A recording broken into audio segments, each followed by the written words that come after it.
Hello ladies and gentlemen, welcome to the Music Den. I'm Kumrai Fang, and welcome to the best hit songs of 2018. Once again, getting it out unscripted because, quite frankly, I'm tired of waiting.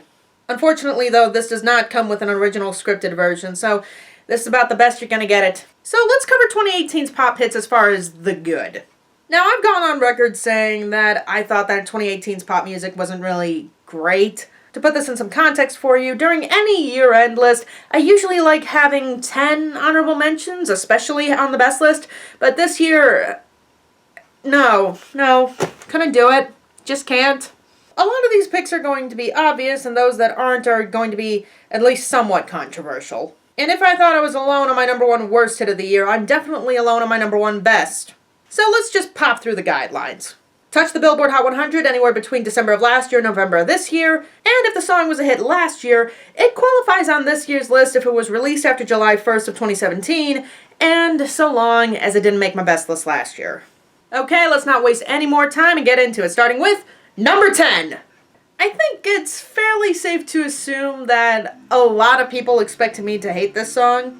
I expected me to hate this song. I mean, considering it's a retread of a song that I put on my worst list last year, it's perfectly right to assume, but that just didn't happen. But you know what? Looking at this, listening to it over and over again, I finally understand what it is that I like about it and why I hated the other one so much more. That's the price you pay. Leave behind your heart and cast away.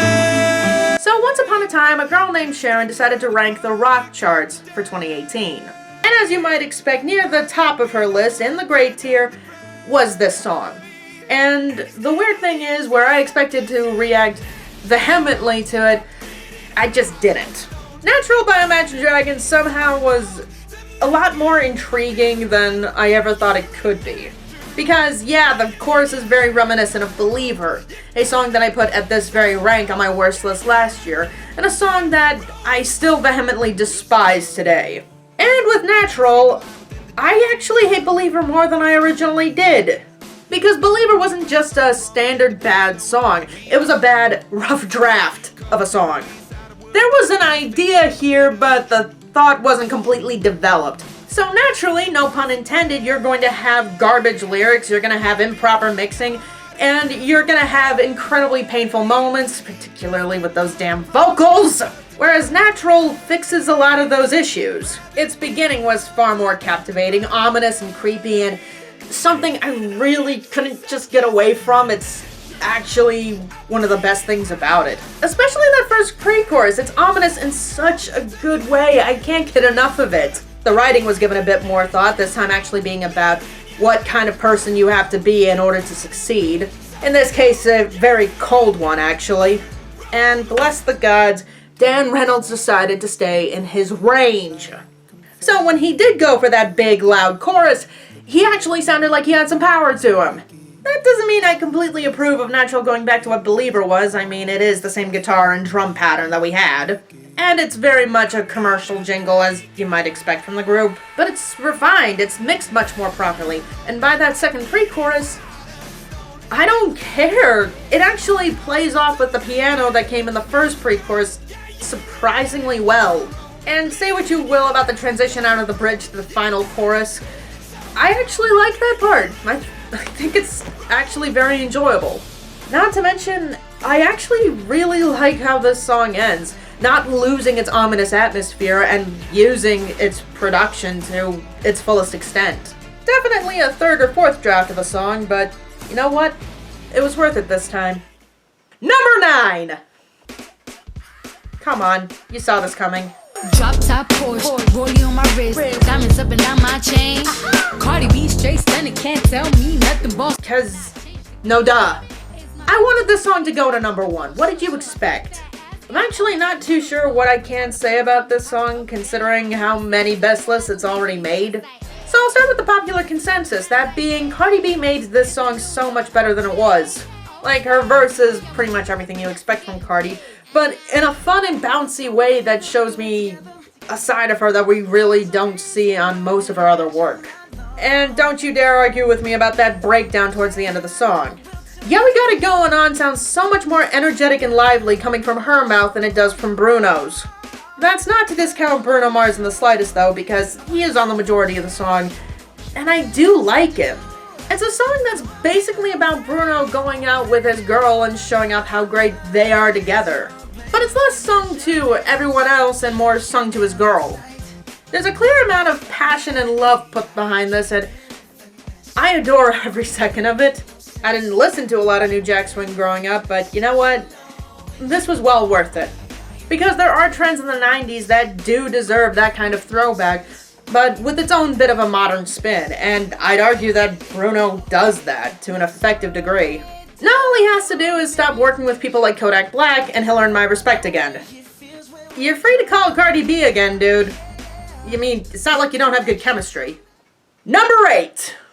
For the one person who asked me where this was on my best list last year, here you go.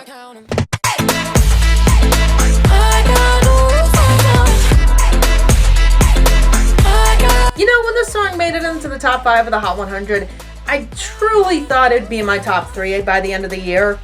However, there were just a few things that stopped that from happening. Number 1, yes, the drop did wear thin on me a bit. I still like it and all, but not as much as I used to. And the second was that I only barely relate to this song. Cutting out someone you know from your life is a hard thing to do, especially if it's someone you care for. So, I can appreciate this song for that context. The simple fact of the matter is that I've never been put in this position. I mean, I've certainly struggled telling someone that they had to go, but at the end of the day, when it did finally happen, I knew what I was doing. Cut all connection, block them from social media, block them from everything else, move on with my life. So, the struggle and telling yourself the rules of not talking to this person again is kind of something that doesn't resonate with me as much as it originally did. What can I say? I grew up in a very blunt household. That is in no way meant to be offensive to Dua Lipa though, because the song is still really good on its own. I'm not exactly sure how to begin describing the Tropical House production outside of it being well mixed, but the second it started, I knew that we had something good that we were dealing with. Because very quickly after the song started, I was hooked in straight from the beginning. I feel invested in this before I even know what the song's about. And then we get to Dua Lipa herself, and I love this woman. In a way, I feel like Dua Lipa's actually just too good for America, but dear God, am I happy we have her. And I'm just gonna say it, as a singer, I like her better than literally every other pop star currently working. Yes, better than Ariana. Whenever Dua Lipa opens her mouth, I feel comfortable saying that she knows what she's talking about. And when she does sing, she projects something that she earnestly means. Oh, and before people start asking about I Don't Give a Fuck, no, that song is not going to be on this best list. Not because I don't like it, but because I wasn't really exposed to it as much. But you know, even if I did listen to it as much as I did New Rules, I would still be putting this song above it. NumberSeven! The best I've seen any of my contemporaries say about the song was that it was good. Now that I think about it, actually, more of them put it as a dishonorable mention than others. Not to mention one particular radical individual decided to put it on his worst list. Well, this is awkward. Young blood, see you want me, and I'm just dead. Considering what we associate as a 5 Seconds of Summer song, this must have been a surprise for a few people. And even with a couple of their previous songs making other critics' year-end lists, particularly their worst ones, I've never really cared for them. I don't think they're great or anything, but when they do something right, I'm willing to give them their props. And I would definitely view Young Blood as that, because my view of the song is a bit different than most others. As you might be able to tell, this is a breakup song, the narrator talking to his ex-girlfriend about days past, as well as what's just happening now. And as you might expect with a type of song like that, there's a lot of bitterness to go with it. The narrator is very much not over the girl in question, but she's kinda not over him either. Now, clearly the girl is trying to work past it, she's not doing anything too crazy. I mean, aside from when she gets drunk and starts calling him, there's really no indication that she has intention on going anywhere back to him. Whereas the guy has this strange complex of wanting his cake and eating it too. Because on the one hand, you got the desire to go back to the way things were, and on the other, you have a situation of actual bereavement. He wants to rip the bandage off. Combine that with the song's production, the song seems like a case of self-induced misery, where the narrator has just become complacent with the way things are. It's why I feel like the chorus doesn't punch as much as I think my contemporaries would otherwise want it to. This isn't supposed to be about begging a girl to come back, and it's not supposed to be about begging to just be over it already. This is dwelling on the past, and just not letting it go. And where this particular situation is not one I know, the idea of self-induced misery is something I'm unfortunately very familiar with. And this song, for better or worse, helps me with that. And you know what? I have no complaints for it. Number 6! Everybody get your motherfucking roll on. I know shorty and she doesn't want no slow song. Had a man last year, life goes on. Haven't let the thing. Come on, what did you expect? I've loved this song ever since I first heard it, and that hasn't changed. I mean, holy crap. A beat I can dance to? Lyrics about woman empowerment? Drake sounding like he has a pulse? What the fuck? I don't think I can recall a party song that told me it was okay to have fun. Nor have I ever felt like it was telling me specifically. And yes, addressing this to working women is pandering, but you know what? I don't give two shits. I almost don't know what else to say about this song because the instant joy that it gives me is just not something I can easily put to words. All I can really think of saying is whenever Drake stops being popular, when people start looking back at his hits, I hope that this is one that they remember fondly. Number 5! Okay, so quick little history about me. This time last year, the day I'm recording this anyways, I made an online dating profile. Because, really, I've been single for a good long time, and I was starting to get tired of, staying single, and I didn't really know how else to meet someone in my area. I talked with a few people, I went out on a couple dates, and eventually, one of the guys I was dating ended up becoming my boyfriend. We were a couple for about 3 months, and one of the reasons that I broke it off with him, and we'll get into the other one as we go further up, is because I was starting to feel like he was only dating me because he wanted to have a girlfriend rather than actually wanting to have a relationship with me.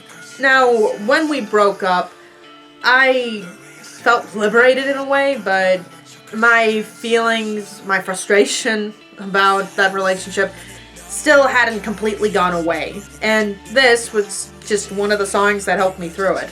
So, now that you know this history, I'm begging you, let me have this.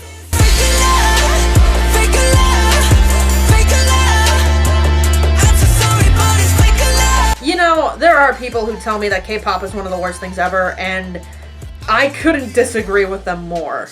I mean, I'm no expert on the genre, but of what bits I've heard, with one exception, I actually like the K-pop I heard this year. And where I would hesitate before I'd call myself a BTS fan, I'd be lying if I said I didn't find the group intriguing. Intriguing to the point when I actually did start looking into other K-pop groups, so can't really hate them for that. And if I mildly liked Fake Love when it first came out, then I really adored it when the breakup happened. The guitar work was enough to hook me in an instant, and you can hear everyone's frustration with the situation. And to be honest, regardless of whether or not the production was played close to the chest, I still think it did a good job. I didn't need the explosive payout that people were hopefully anticipating after that first chorus. Because sometimes frustration doesn't leave you screaming at the top of your lungs, it just leaves you exasperated and tired. And considering what kind of note my relationship ended on, I'm happy for it. Number 4! And while we're on the subject of relationship issues, I lie for you, baby. Die for you, baby. Cry for you, baby. we didn't let this become a hit. Why? Do people have a thing against Kalani, against Puth's new sound? Because I like everything about this. It's basically Puth, somebody that I used to know, only it's happening right as the breakup is going down. And Charlie is very much the asshole in this case.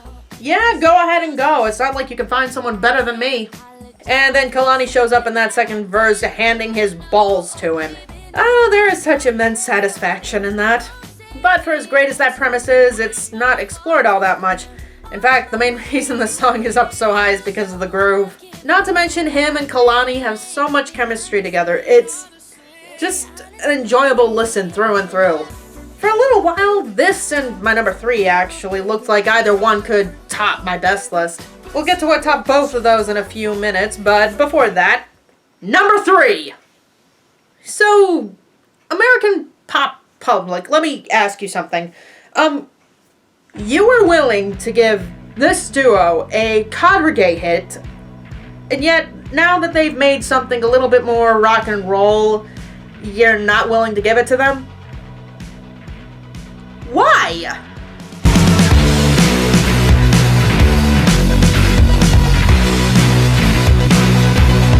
I'm not sure what surprised me more about this song, the fact that 21 Pilots actually did make something a bit more rock and roll, or the fact that it didn't top my best list. Only made better by the fact that 21 Pilots actually managed to make something that connected with me personally.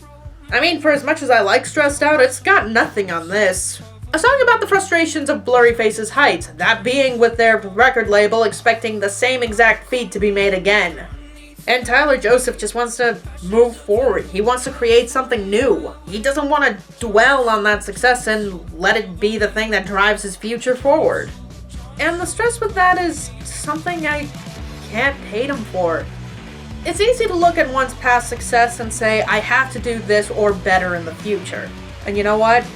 The best thing you can do for yourself is just move forward. And the fact that the guys use drums and guitars to express that frustration is just...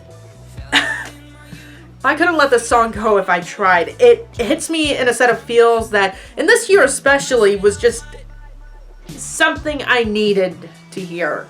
The fact that this touched the Hot 100 at all is a miracle to me, and you know what? I'll take it any day of the week. Number 2! I imagine by now some of you are wondering where I Like It by Cardi B is on this list. The fact is, it isn't. It's an honorable mention, but it's not here. The song definitely lost some of its charm since the summer ranking I did with Sharon.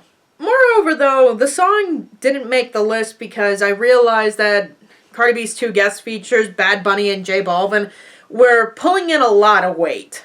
I mean, if she did have the song to herself, we'd probably just hear a lot of what she said in her first verse. Or something like Money with just more enjoyable production behind it. And since I brought up Money, there is something I just need to say, and that is, I don't think Cardi's that great as a solo artist.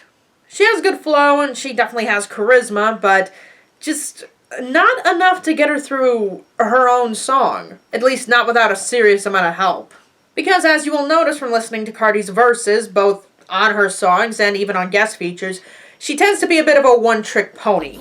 And if you're gonna be that, you've got to mix it up from time to time. Otherwise, charisma or not, you're still gonna get outclassed by Nicki Minaj. Hey yo, I been on, bitch you been con, Bentley tints on, Fendi prints on, I mean I been storm, X-Men been... I don't know what's more surprising, the fact I like this more than I like it, or the fact that I like it more than literally every other critic on the platform. But fuck it, this song is kick-ass. Even though it's clearly obvious Nicki does not know a thing about Chun-Li, or anything about Street Fighter, I still think she did an awesome job with this.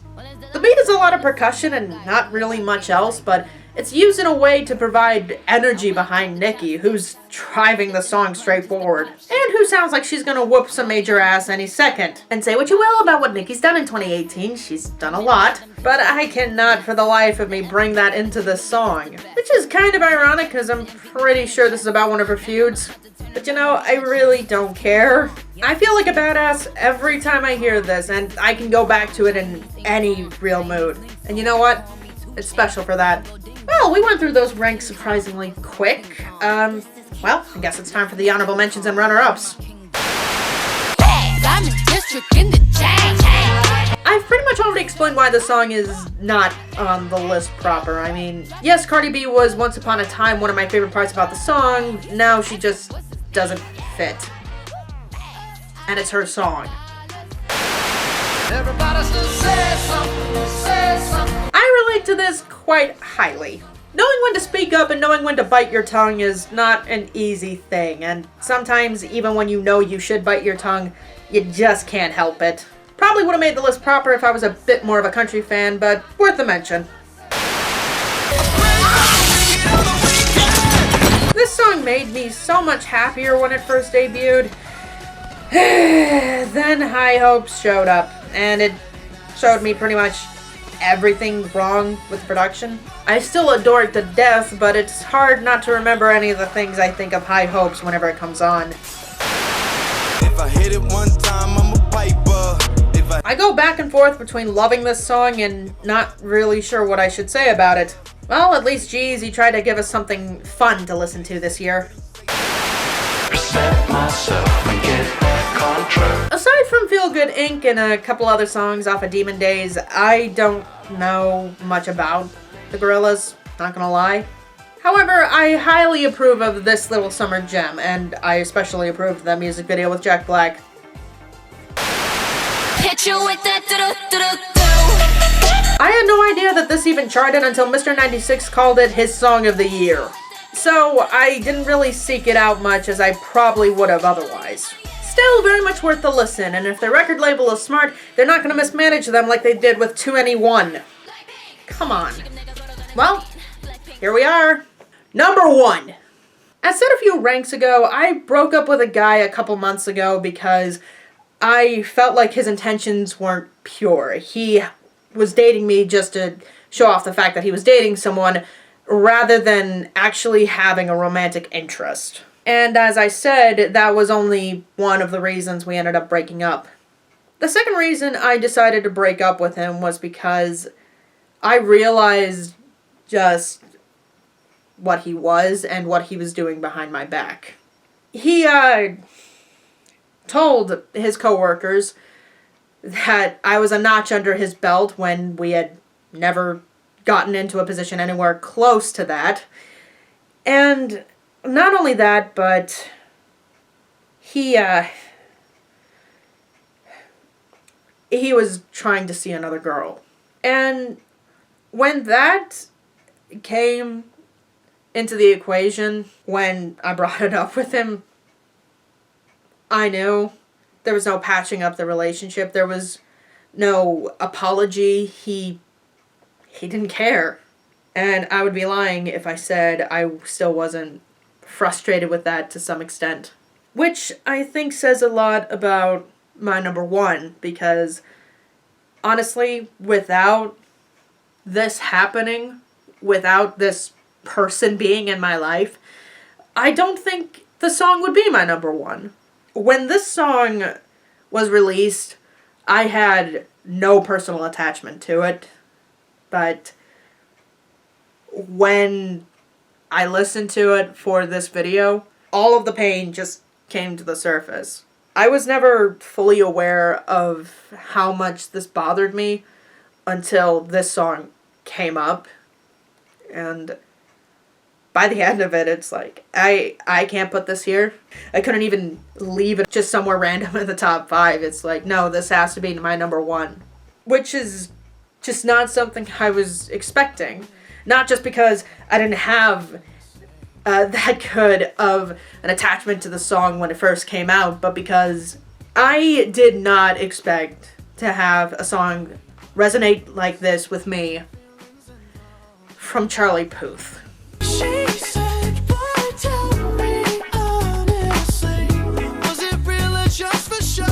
A song I wish I could say got this high up because of the groove, but it didn't. I truly thought that with the production and everything, the song was only worthy of being at number 7. But when I listen to How Long, whenever the pre-chorus comes on, I remember all that frustration, that heartache that I don't think I allowed myself to really feel. There is a lot of anger and frustration and this strong desire to make my ex go away. Because I truly wanted to understand, how long were we truly a thing? Or were we ever one? Because in the month before our breakup, things were starting to go downhill. I would enjoy our dates together, but in the hours leading up to him showing up for our date, I just wish that I would receive word of him not coming. So hearing the girl's heartbreak in this song, I truly feel that. And it's not something that can be ruined by anything, not even the funk groove that's going on here. Because even with all of that, there's still a decent amount of frustration to be found in the song. Not to mention the beginning of that final chorus is just cathartic as all hell to me. I can't help but adore it. And you know, the funk groove actually helps in a way. Not just for making the song enjoyable, because really it is, but it leaves the song in a much better mood in my eyes. Something I can go back and listen to if I want something fun or if I just need to go through the motions again. It especially helped that in the verses Charlie is playing the cheating boyfriend, but he's not pulling any strings and he's not trying to pull any bullshit. He's just being honest about what happened. And you know what? Considering the BS that came with that ex I mentioned, I appreciate that honesty more than you realize. Well, there you have it. How Long by Charlie Puth.